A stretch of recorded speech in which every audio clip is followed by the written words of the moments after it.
Du trauma au dharma.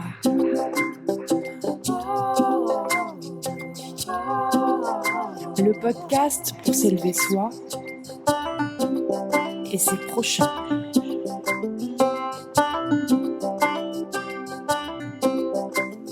Où développement personnel et spirituel devient social et politique.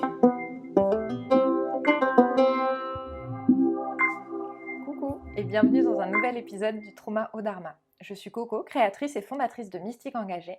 Je suis entrepreneure, enseignante et exploratrice spirituelle, coach et mentor spécialisée dans la libération des traumas. Parfois je dis aussi que je suis artiste au sens où je crée la vie de mes rêves en me libérant petit à petit des traumas auxquels j'ai survécu et en traçant la route à mes prochains. Je guide humains, entrepreneurs, enseignants, parents, personnels soignants et travailleurs sociaux d'aujourd'hui et de demain à participer à créer une vie plus juste, plus éthique et plus alignée pour eux-mêmes et leurs prochains. Et pour ça, je me focalise sur la guérison de nos propres traumas pour qu'on devienne chacun, chacune nos propres guides, soignants, enseignants, guérisseurs, libérateurs, parents intérieurs. Je trouve ça toujours plus cool de s'entraîner d'abord sur soi que sur ses prochains. Et au moment où vous écoutez ce podcast, il y a de fortes chances que le programme La Méthode Myself soit sorti pour sa 2e édition. La Méthode Myself, c'est un programme sur 3 mois, donc du 22 octobre 2021 au 28 janvier 2022 de mémoire, pour vraiment finir cette année 2021 en beauté et entamer 2022 de façon beaucoup plus alignée. Un programme donc qui vise à vous transmettre les clés, les outils et surtout une méthode qui soit à la fois contenante et flexible pour pouvoir prendre soin de vous et donc devenir vos propres parents intérieurs avec une dimension libération des traumas, évidemment.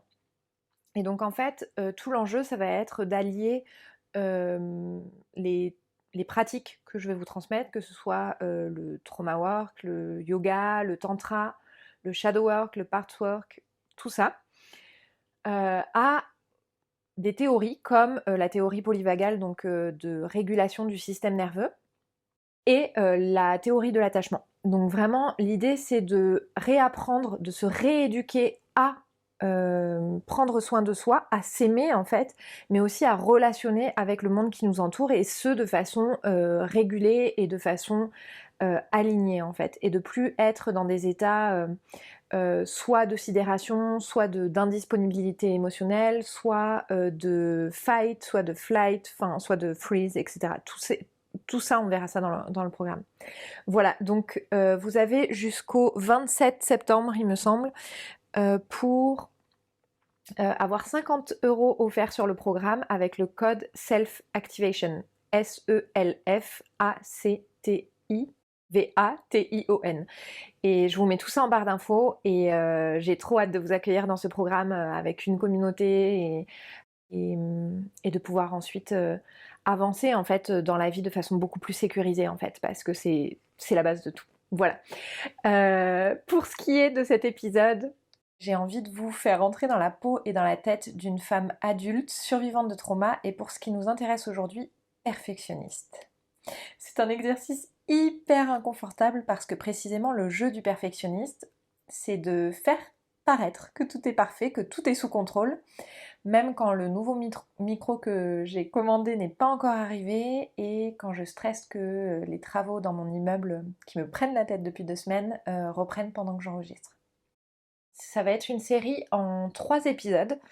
Donc dans ce premier épisode, je vais plutôt définir en fait ce qu'est le perfectionnisme, mais avant ça, je vais vous guider dans une visualisation pour vous amener à définir ce que être perfectionniste veut dire pour vous.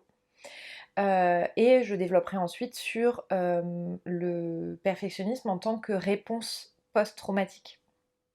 Une réponse à un trauma qui n'est pas encore libéré. Dans le 2e épisode, qui sortira du coup la semaine prochaine, je vous partagerai les 4 clés de libération du perfectionnisme. Et dans le 3e épisode, ce sera plutôt une infiltration du perfectionnisme dans l'entrepreneuriat, et notamment l'entrepreneuriat au féminin, intuitif et spirituel. Alors si ça vous va, comme programme, je vous invite à prendre quelques respirations sans vouloir modifier ou maîtriser le souffle, juste observer le rythme, la fréquence, l'amplitude de votre respiration et où vous la sentez se manifester dans votre corps. Est-ce que vous respirez par la bouche, par le nez? Est-ce que c'est la première fois de la journée que vous y prêtez attention?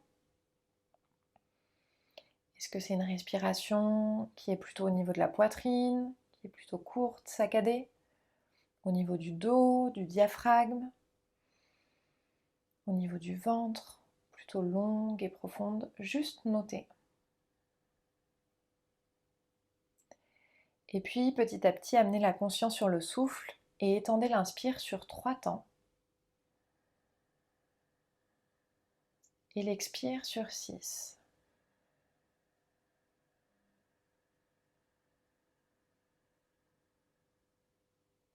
Inspire. Et expire.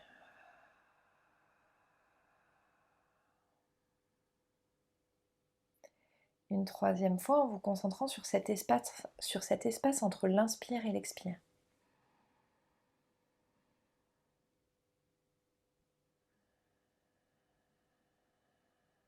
Je vais vous inviter à rester dans cet état et à revenir au corps. Qu'est-ce que ça fait d'être perfectionniste? Qu'est-ce que ça me fait dans mon corps que de vouloir atteindre quelque chose qui potentiellement n'existe pas, qui répond à une forme d'utopie, de perfection? Qu'est-ce que c'est pour moi la perfection?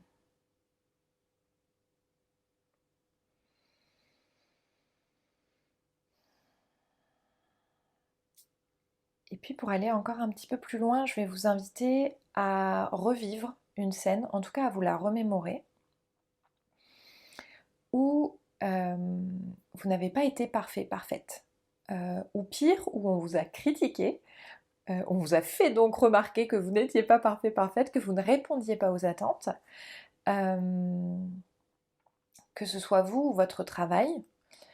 Ça peut être une situation où vous n'avez pas été reconnu à votre juste valeur, en tout cas à la valeur que vous auriez voulu transmettre. Une situation récente ou moins récente, vraiment la première qui vous vient à l'esprit. Faites confiance que ce qui vous vient à l'esprit a du sens.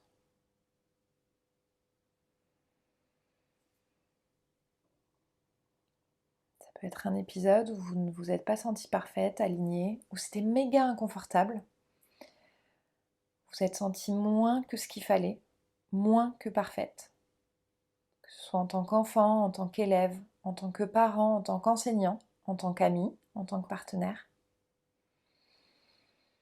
Ça peut être une dispute, un projet qui n'a pas abouti, un dialogue de sourds, ou pire, un moment où vous êtes senti déconnecté.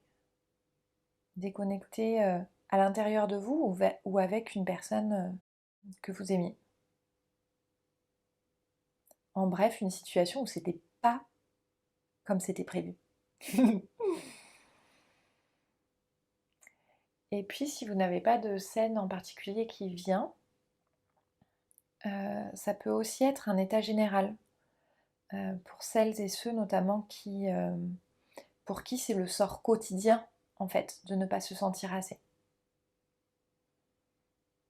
Et sachez que, quoi que vous êtes en train de vivre là, tout de suite, maintenant, c'est ok. Il y a cet espace, ici, maintenant, pour ça.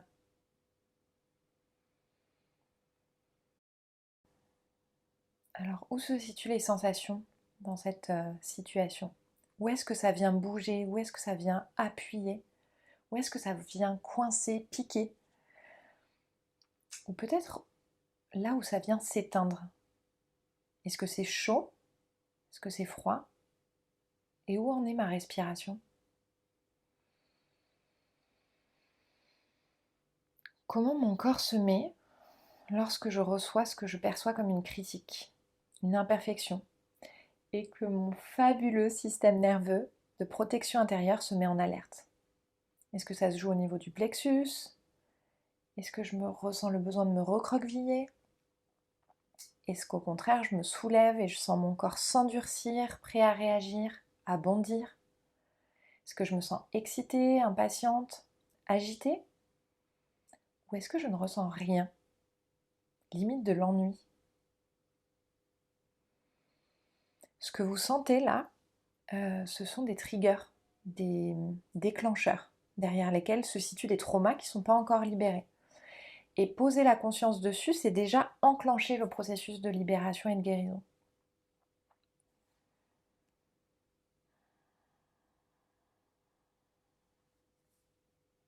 Alors vous pouvez rester un instant.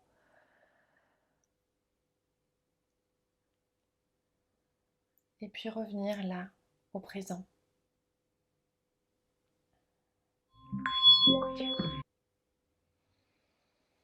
Pour moi, ça vient me toucher au niveau du plexus. Et mon système tout entier se gèle, comme dans la Reine des Neiges. Des glaces? La Reine des Neiges. Ouais, enfin, vous voyez quoi, libéré, délivré là. Et puis presque instantanément, ça se joue vraiment, j'ai besoin d'être hyper concentrée pour sentir quand cet inconfort va se transformer en fait. Mon corps va se réchauffer et là, ça va faire un peu comme la cervelle qui éclate, c'est un tas d'arguments intellectuels raisonnables qui va être dégainé là. Et ça y est, ça monte dans la gorge et c'est prêt à être dégueulé, j'ai envie de dire. C'est pas très joli comme mot, mais c'est un peu ça. Souvent, je vais devenir une sorte de terroriste intellectuel, à la fois pour moi et pour la personne qui reçoit. Et je me défends même avant d'avoir été attaquée, en fait. J'ai peur d'être critiquée parce que être critiquée, dans ma famille, c'était assorti de négligence et de maltraitance.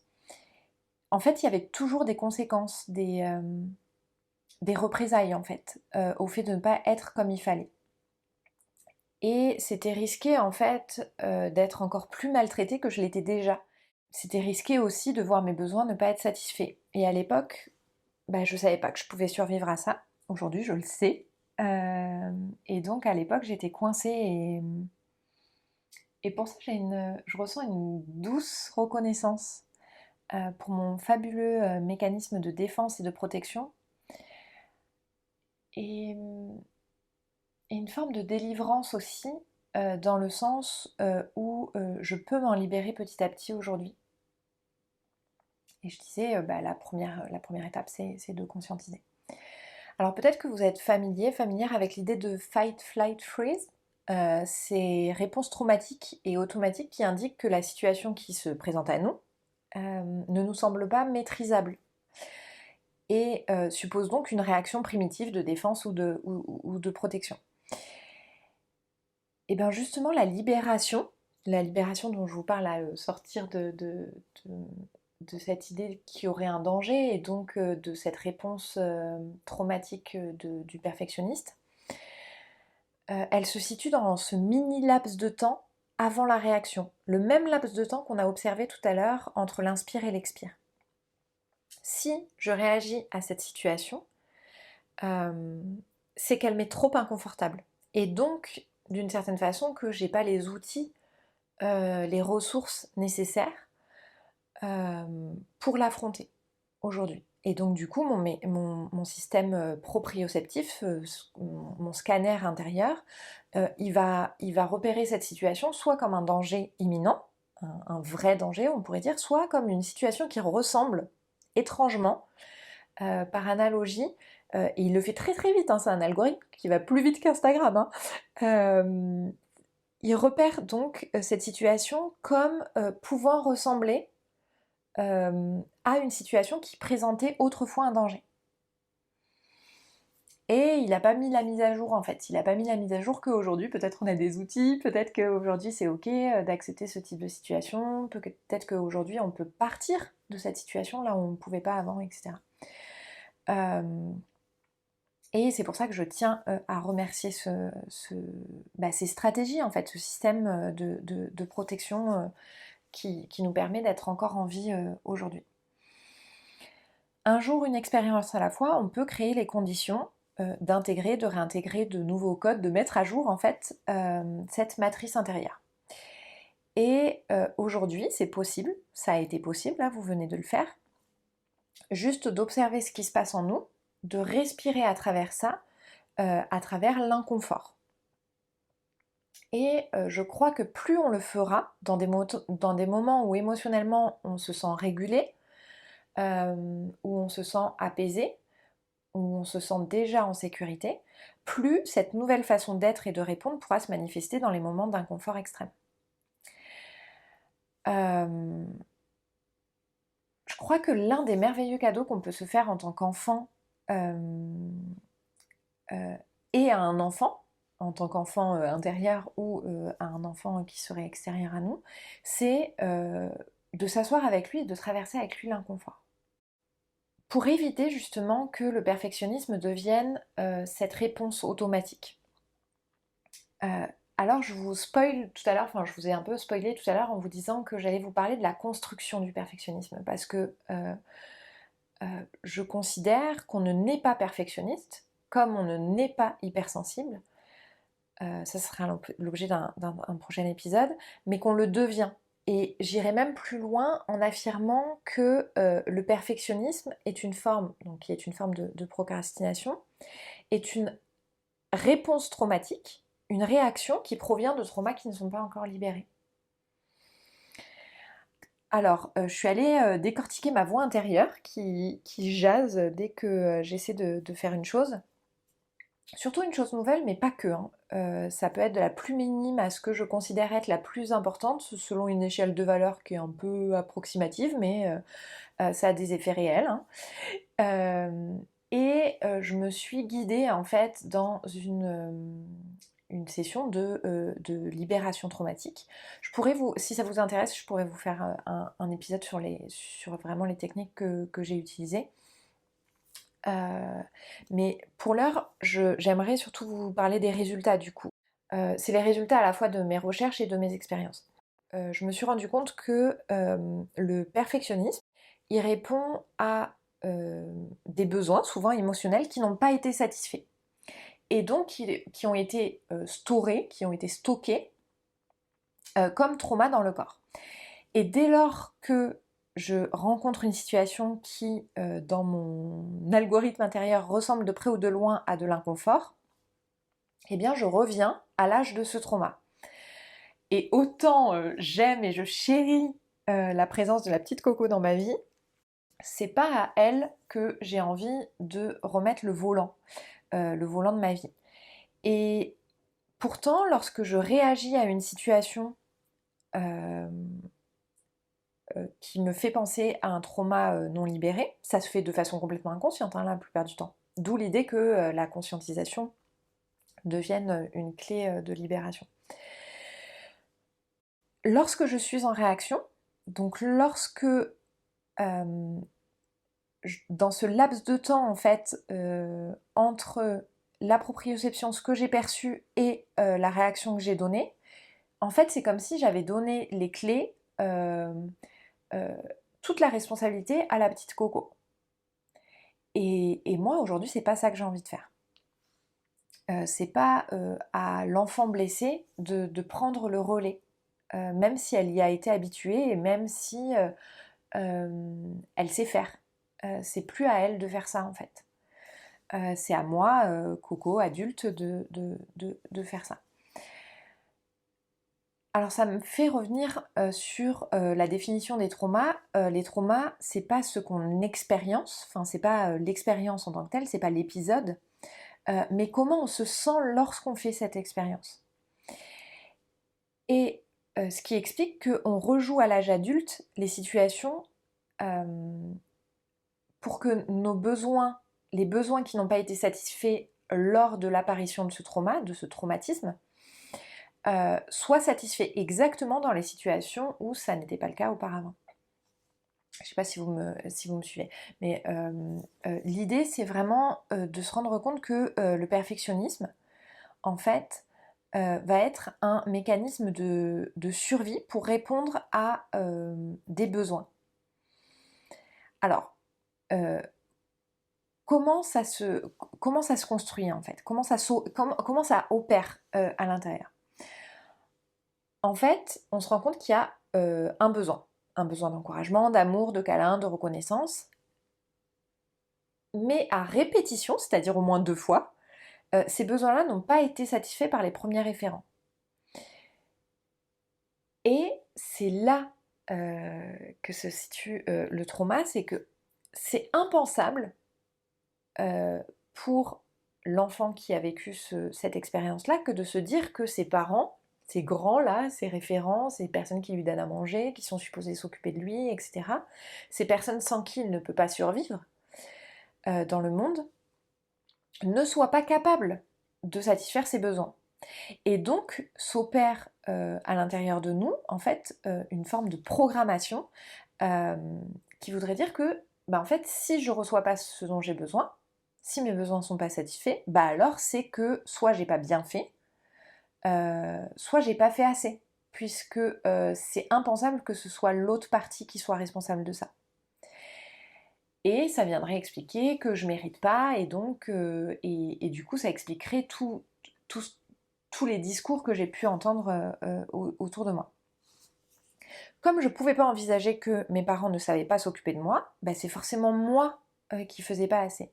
Et c'est là qu'il va y avoir plusieurs routes possibles. Et on peut retrouver là le lien avec la théorie de l'attachement. Alors soit la première route qu'on va emprunter, une fois qu'on se rend compte de ses besoins, qu'on se dit que c'est pas les parents qui fucked up, donc c'est forcément nous, soit on va réduire ses besoins, voire les anéantir. On les négocie avec nous-mêmes. Alors je vous spoil, mais ça n'est pas durable en fait comme situation parce que précisément par définition, par essence, j'aurais envie de dire, un besoin, sa particularité, c'est qu'il ne peut pas être négocié, il a besoin d'être satisfait. C'est un besoin en fait. Donc le seul moyen de satisfaire un besoin, c'est de le satisfaire. Et plus on apprendra à les satisfaire directement, et moins on aura besoin de stratégies pour que les autres le fassent à notre place, pour que on soit reconnu dans le fait de le faire, etc. Et cette route-là, j'ai observé que c'était la route parfaite, le chemin parfait qui mène à la codépendance, qui est très très très présente dans le milieu du développement personnel, spirituel et du coaching, et qui est de manière générale reliée au type d'attachement plutôt anxieux et très genré au féminin. Mais je reviendrai là-dessus, je ferai un épisode spécial là-dessus. Ensuite, il y a d'autres personnes qui vont utiliser une autre stratégie qui est plutôt de se sentir découragé, un peu blasé, anesthésié par la difficulté à recevoir la reconnaissance et les encouragements. De toute façon, on sait très bien que on n'obtiendra pas ce qu'on veut, donc autant se dire qu'on n'en a pas besoin, quoi. Voilà. Et on va faire sans. Enfin, on va croire qu'on va faire sans. Parce qu'on retrouve cette idée que le besoin a besoin d'être satisfait. Et ça, on retrouve beaucoup ça dans le style évitant. Et ce qui est assez étonnant avec cette théorie de l'attachement-là, c'est que les recherches montrent qu'on utilise plus d'énergie à réprimer un besoin et une émotion qu'à la satisfaire. Alors que les personnes, si vous êtes de type anxieux, vous avez forcément rencontré la polarité inverse, c'est-à-dire le style évitant. Les personnes, on dirait qu'elles en ont rien à faire, quoi. Il se passe rien, ouais, non, oh ouais, non, c'est pas grave. Le c'est pas grave, c'est comme ça, de toute façon, c'est comme ça. Et ce qui est fou, c'est que corporellement, les personnes utilisent plus d'énergie pour réprimer leurs besoins que pour demander à ce qu'ils soient satisfaits à l'extérieur, alors que on pourrait croire que Ça fait un peu plus hystérique, pour reprendre les termes bien patriarcaux. Oui, donc c'est assez incroyable parce que les personnes qui représentent un style évitant, ils paraissent s'en foutre et c'est assez genré au masculin quand même. Et puis il y en a d'autres, ou d'autres fois aussi, parce que on va pouvoir tester un peu toutes ces stratégies-là. Et ben ils vont y aller à fond les ballons, avec en trame de fond que si je me sens pas aimée de mes parents, c'est pas parce ils ne savent pas aimer, ça c'est impensable, j'y ai même pas pensé, c'est parce que soit j'ai fait quelque chose qu'il fallait pas, soit le plus souvent je n'ai pas fait assez. Et donc, bah, la solution toute trouvée pour ça, c'est de faire mieux. De faire mieux, de faire encore, encore et encore, et de performer. Vous l'aurez compris, moi j'ai plutôt emprunté cette route, après avoir emprunté les autres, hein. Mais je me suis dit que après un doctorat, peut-être que les gens allaient s'intéresser à moi. Puis c'était bizarre parce que je me rendais bien compte quand même que tous mes cousins et cousines me jalousaient, parce que j'ai été supposée réussir, mais moi je me rendais pas compte que je réussissais. Et moi, bah, mes besoins, ils n'étaient pas satisfaits parce que moi, c'était pas ça dont j'avais besoin en fait. Moi, j'avais juste besoin d'être reconnue, accueillie, chérie par des personnes qui n'avaient pas ça en magasin, mon père et ma mère. Et donc, j'étais la meilleure à l'école, j'étais la meilleure en sport. C'est le corps, la performance intellectuelle et corporelle, c'est deux domaines que j'ai empruntés. J'étais la première partout, tout était performance, jusque dans les rapports sexuels, il fallait arriver à un résultat en fait. Je savais pas lequel, et en plus si on m'interrogeait dessus, bah, je me rendais bien compte qu'il n'existait pas, mais j'y étais pas quoi. J'y étais pas puisque je savais pas où je voulais aller. Ce que je savais en revanche, c'est que c'était jamais assez. Donc je célébrais jamais les victoires.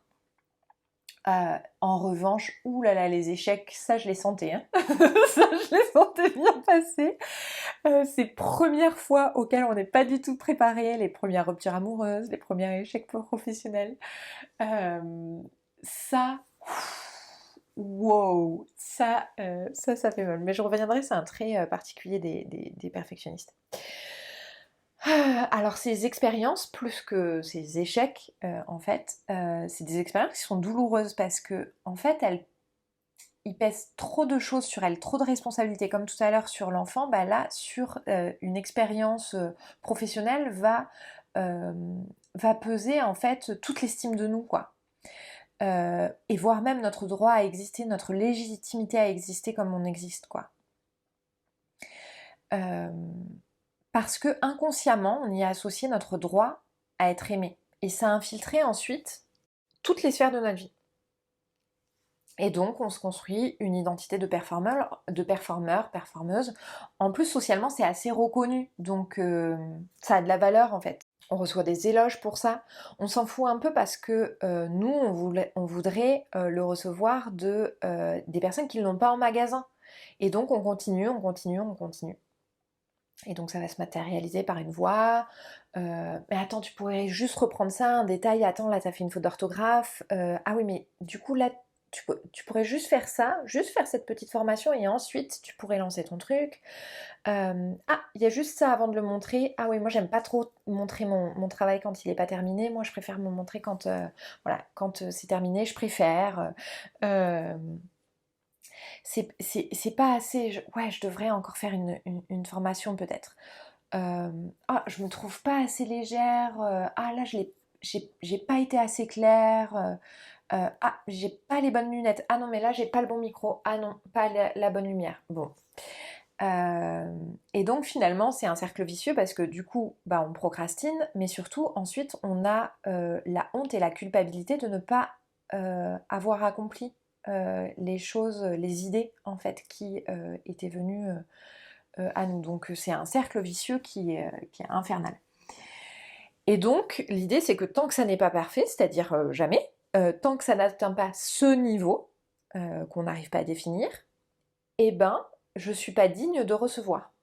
Je ne suis pas digne de recevoir des félicitations, je ne suis pas digne de recevoir de la reconnaissance, je ne suis pas digne de recevoir de l'amour, je ne suis pas digne de recevoir des encouragements, ni de l'argent. C'est là où on retrouve cette idée que le mieux est l'ennemi du bien. Alors, je vous rassure, cette voie-là, ça n'est pas la vôtre, c'est pas la mienne en fait. C'est un mélange de nos parents, de quelques enseignants et de la société, cette fameuse entité là qu'on n'a jamais rencontrée mais qui vit bien à l'intérieur de nous. Cette voix, elle vit en nous, on l'a incorporée et la conscientiser, c'est déjà commencer à s'en séparer en fait, à savoir ce qui est de l'ordre de moi, qui je suis en fait, et ce qu'on me fait croire que je suis. Et c'est le premier pas aussi pour lui réattribuer sa juste place et donc s'en libérer. Alors je sais que les parents et les enseignants ont déjà beaucoup de pression et en même temps je dis souvent que quitte à impacter, parce que je peux pas maîtriser en fait quels effets ce que je vais dire va avoir, je continue de faire partie de ceux qui préfèrent vexer que blesser. Je préfère vexer l'ego d'adultes parents ou enseignants qui sont supposés avoir des outils de régulation que blesser l'âme des enfants qui ne sont pas équipés encore.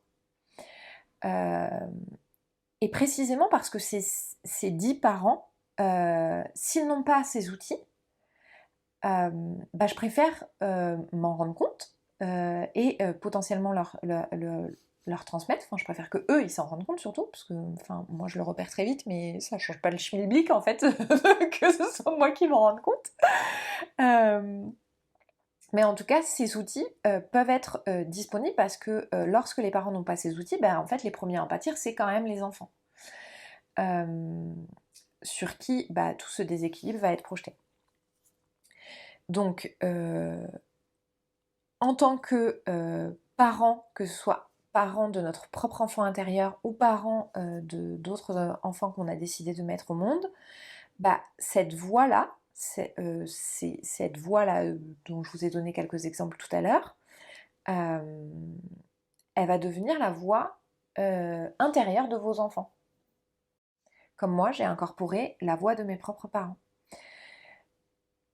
C'est une responsabilité qui est hyper lourde à porter, je le conçois, hein, je le mesure d'autant plus que ça a été mon chemin en fait, ça a été mon chemin et contrairement à vous, moi j'ai eu besoin de le faire seule ce chemin. Alors j'ai été entourée sporadiquement par certaines personnes, en revanche c'était peut-être mon chemin de vie 1 qui faisait que j'avais besoin, et le fait d'être manifestor en human design qui faisait que j'avais besoin de tracer la route. Et donc cette route elle est toute tracée pour vous.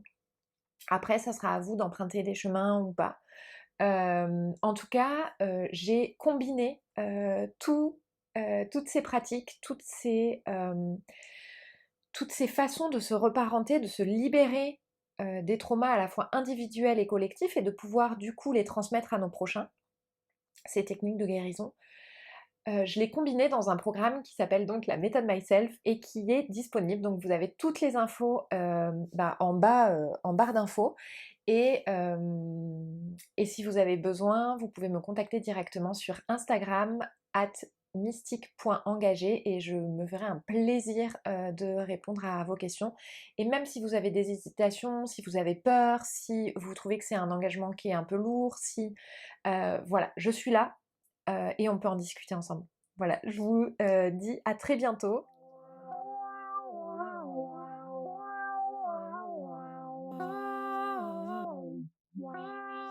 Vous pouvez, et je vous y invite d'ailleurs à me rejoindre sur Instagram @mystique.engagé avec 2 E. N'hésitez pas à vous abonner, à partager ce podcast et sur Apple Podcast maintenant à laisser un commentaire et une évaluation 5 étoiles pour continuer de diffuser ces savoirs sacrés et pour qu'on soit de plus en plus nombreux et nombreuses à donner vie à cette vision de rendre le développement personnel et spirituel, social et politique.